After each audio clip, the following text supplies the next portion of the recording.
Et la question posée était la suivante. Le résultat des élections municipales turques, selon vous, oui ou non, affaiblit-elle ou affaiblit-il ce résultat le président Recep Tayyip Erdogan? Oui ou non? On va voir ce qu'en pense notre invité, Alexandre Delval. Il est géopolitologue, spécialiste de la Turquie et il répond à la question du jour au micro de Blaise van der Linden. Alexandre Delval, bonjour. Bonjour. Merci d'être avec nous sur Radio Judaïka. Vous êtes géopolitologue, spécialiste des relations entre l'Europe et la Turquie. Alors, nous avons posé dans la chronique de la question du jour à nos auditeurs la question suivante. Les résultats des élections municipales turques affaiblissent-ils le président Erdogan? Alors, qu'en pensez-vous, Alexandre Delval? Eh bien, je pense que ces élections affaiblissent, bien entendu, Erdogan et en fait son parti en général, et pas que Erdogan.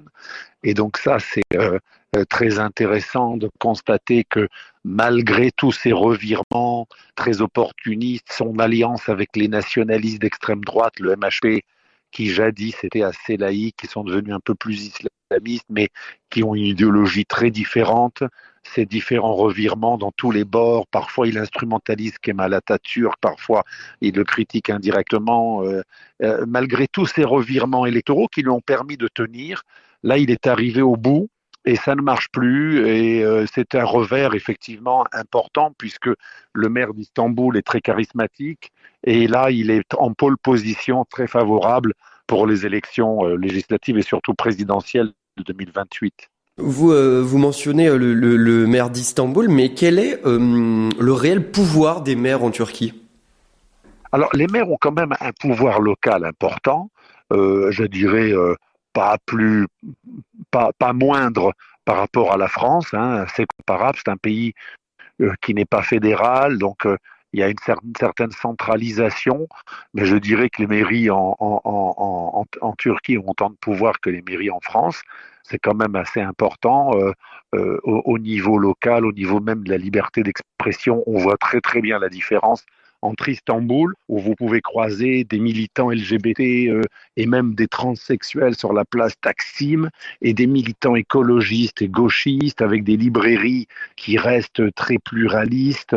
Vous n'avez pas la même chose dans les bastions AKP au cœur de l'Anatolie. Donc il y a quand même de facto, je ne sais pas si c'est juridique, mais de facto, les villes comme Izmir ou Istanbul n'ont pas uniquement un pouvoir de décentralisation, mais il y a toute une masse d'habitants qui n'acceptent pas de suivre l'islamisme. Si vous regardez la carte électorale, tout l'Ouest pratiquement est rouge, c'est-à-dire la couleur du CHP, et donc il y a le pouvoir quand même tout de même important des villes, mais il y a aussi la masse démographique, vous savez, la loi du nombre.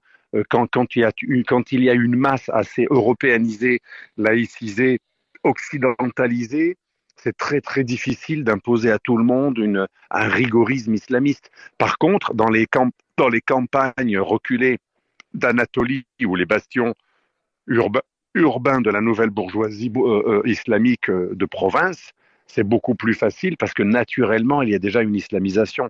Donc, de même qu'il y a des endroits qui sont naturellement réislamisés, ou qui ont toujours été très conservateurs, dans l'Ouest, là où il y a des fiefs du parti kémaliste, le CHP, donc le CHP, Parti républicain du peuple, il y a une réelle différence de coutumes, de vie, de façon d'être. Et vous le sentez quand vous allez à Istanbul, surtout à Taksim et Beyoğlu et le cœur historique européen d'Istanbul, c'est extrêmement net. Oui, Recep Tayyip Erdogan, lui, joue quand même un jeu assez dangereux avec la Russie et l'Iran, aussi bien dans les guerres en Ukraine qu'à Gaza. L'Europe pourrait-elle lui imposer des sanctions? Alors, ça me paraît difficile d'imposer des sanctions. C'est ce que voudraient les Américains.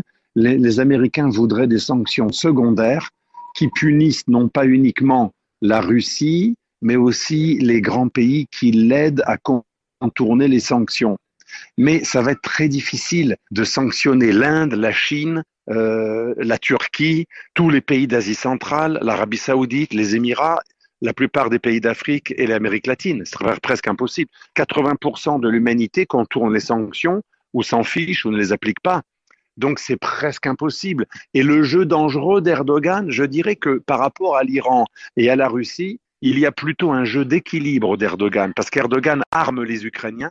Erdogan a énormément accordé d'importance au soutien aux Ukrainiens. Depuis le début, ces drones ont été très importants avec les satellites de Monsieur Elon Musk. Les drones turcs ont été fondamentaux dans la résistance turque du début de l'invasion russe qui a échoué. Au moins, ça a joué au moins autant que le soutien américain. Donc, plus qu'un jeu dangereux, Erdogan est malin. Il mène une politique d'équilibre. On contourne les sanctions avec la Russie pour tout simplement avoir un gain économique, parce que c'est quand même un très grand partenaire, la Russie, pour la Turquie. Il ne peut pas se permettre de couper les ponts économiques avec ce pays. Mais en même temps, la Turquie aide l'Ukraine et elle craint que l'Ukraine soit privée de sa façade maritime. Elle ne veut pas que ça devienne un lac russe. Et donc, je dirais que la Turquie joue un jeu intelligent et équilibré qui, à mon avis, serait presque le même avec le parti kémaliste qui arrive au pouvoir. Par exemple, pour la Syrie, le parti kémaliste qui pourrait arriver au pouvoir en 2028 est encore plus d'accord avec la respectabilisation de Bachar al-Assad, avec qui a toujours eu des liens. Les kémalistes et les laïcs turcs, par laïcité, ont toujours été proches des nationalistes arabes de la Syrie, avec qui ils partagent le côté alaouite. Vous savez, les alaouites en Syrie sont très proches des alévis, et les alévis, c'est une minorité très laïque, issue de l'islam chiite, mais qui n'a plus rien à voir avec l'islam.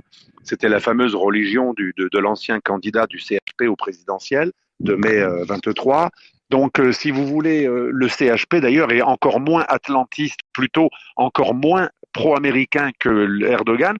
Erdogan est assez apprécié par l'Amérique. Il a des très bonnes relations avec la droite, les Trumpistes, mais pas trop mauvaises avec Biden. Donc, ça ne sera pas mieux pour l'Occident, les soutiens de l'Occident, les soutiens de l'Ukraine, les soutiens, tout ce qu'on appelle les occidentalistes et ceux qui veulent faire barrage à l'Iran. Le CHP ne fera pas plus barrage à l'Iran que Erdogan. Erdogan, avec l'Iran, a un jeu trouble, à la fois rival et partenaire. C'est un pays qui pratique le pragmatisme absolu. Et ce qui se passe aujourd'hui en Turquie est plus lié à la politique intérieure qu'extérieure. La politique extérieure est relativement stable. L'ancien chef des services secrets turcs, et qui est un kémaliste nationaliste, est devenu le ministre des Affaires étrangères d'Erdogan. Vous voyez, il y a quand même une certaine constante. L'État profond a une politique étrangère de multi-alignement, un peu comme l'Inde, qui ne cessera pas avec la fin d'Erdogan. Si les Occidentaux rêvent en pensant que les kémalistes vont être alignés sur l'Occident, mais ils se trompent grandement. Pour finir, la semaine dernière, 150 personnes ont été arrêtées pour lien avec l'État islamique en Turquie. Où en est-on avec le terrorisme dans le pays ? Alors, premièrement, l'État islamique a eu des jeux troubles avec la Turquie, et la Turquie, notamment les services secrets turcs, dont vient M. Fidan, le ministre des Affaires étrangères d'Erdogan, un moment pour contrer les Kurdes en Syrie, la Turquie a joué un jeu trouble en aidant Daesh, mais c'était momentané. Ensuite, quand il y a eu un deal avec Trump pour vendre aux Américains le chef de Daesh qui se cachait en zone surveillée par les Turcs, il y a eu un revirement et Daesh a perpétré plusieurs attentats stupidement attribués aux Kurdes. Et moi, j'y étais d'ailleurs quand il y a eu l'attentat du 13 novembre 2023 à Istanbul, près de la place Taksim. Et c'était vraiment clair que c'était Daesh. Mais comme Poutine accuse les Occidentaux de l'attentat de Daesh, eh bien les Turcs accusent souvent les Kurdes. Mais on sait qu'il y a un énorme contentieux maintenant entre Daesh et le pouvoir d'Erdogan qui fait des revirements constants. Et donc, il y a un vrai danger Daesh en Turquie, y compris contre le pouvoir islamiste, qui n'est pas si islamiste que ça, parce qu'en fait, à part le voile islamique, Erdogan n'a pas vraiment réislamisé la Turquie. Il a répondu à l'appel des conservateurs qui ont toujours été là. Il n'a pas appliqué la charia. Il n'a même pas rompu vraiment les liens avec Israël. Il n'y a pas eu une abolition des accords des années 90.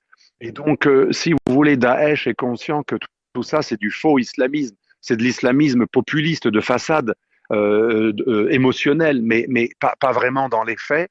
Et donc, deuxième élément, les attentats de Russie, de Moscou, ont montré que plusieurs prédicateurs russes de Daesh vivent en Syrie et de nombreux opposants islamistes qui ont lutté contre Bachar al-Assad, frères musulmans, turkmènes ou frères musulmans, mais aussi des militants djihadistes anciennement de Daesh et de Al-Qaïda. Il y a énormément d'islamistes réfugiés en Turquie, dont des islamistes russophones qui ont combattu le Bachar al-Assad, l'Iran et la Russie lorsque la Russie, l'Iran et Bachar al-Assad étaient alliés contre les djihadistes. Il y a beaucoup de djihadistes en Syrie, énormément, beaucoup de Daesh ou d'Al-Qaïda qui ont changé de nom, mais qui sont plus ou moins faussement repentis. Il y a même des prédicateurs islamistes russophones qui recrutent des djihadistes en Russie qui sont à l'origine des attentats de 2017 dans le métro de Saint-Pétersbourg. Les Russes pensent que certains des prédicateurs qui ont pré-fanatisé avant le passage à l'acte, on pense que 2 d'entre eux, notamment, sont à Istanbul et en Turquie, donc ou à la frontière syrienne. Donc la Russie a vraiment tapé sur la table, elle l'a pas montré. Ils ont dit qu'ils allaient coopérer entre eux, mais secrètement, enfin discrètement, Poutine a vraiment demandé à Erdogan de faire le ménage. Et depuis 2023, on est à 1300 arrestations d'islamistes plus ou moins djihadistes ou très fanatisés en Turquie. Et rien que ces jours-ci, 150 arrestations, 147, on voit bien que non seulement la Turquie a peur de Daesh, mais la Turquie subit des pressions de son partenaire plus ou moins ennemi, plus ou moins ami, qui lui dit on n'est pas d'accord sur beaucoup de dossiers, mais on a un pacte de non-agression réciproque, de partage d'influence. Maintenant, il faut arrêter d'héberger des gens qui appellent au djihad en Russie, ce qui est quand même élémentaire. Et donc, ce n'est pas pour rien que le même jour de l'attentat, le lendemain, 147 arrestations, même s'il y en avait déjà depuis 2023. On sait très bien qu'il n'y a pas de hasard dans ce calendrier.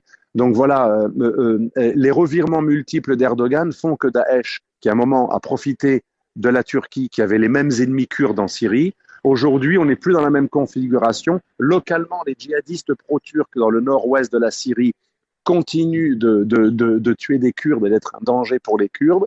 Mais Daesh, maintenant, s'est retourné contre la Turquie, qu'elle ne voit plus vraiment comme un allié de circonstance.